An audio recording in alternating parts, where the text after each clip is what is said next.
ดรแห่งนี้สร้างสวยงามดีเมื่อแสงสุรีสาดส่องเห็นเข้าในนาอาลาม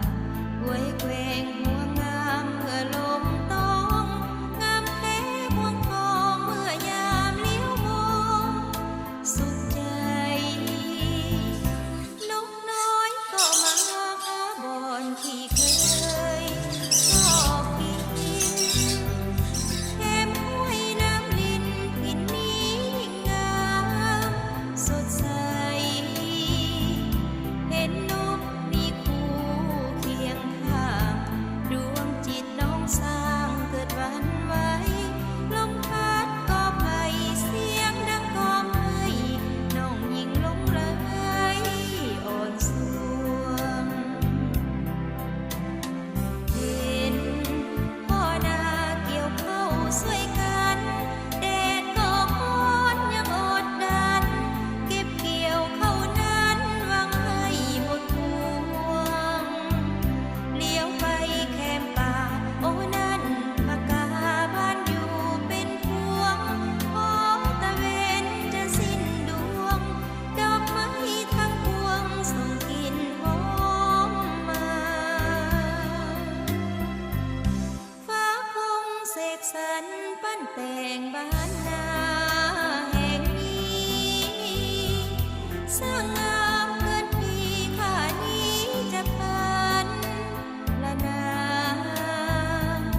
พอถึงเขาจะ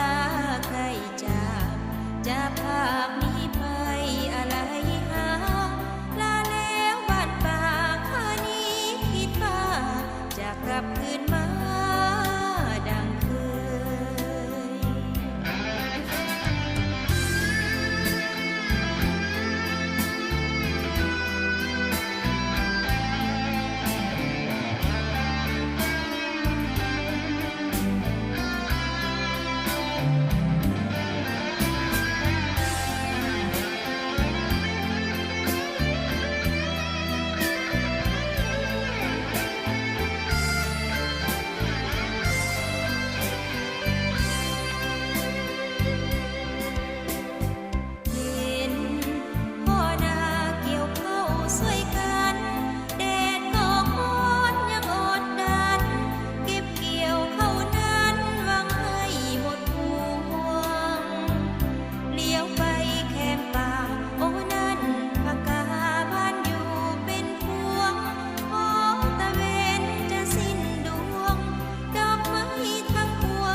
กลับคืนมา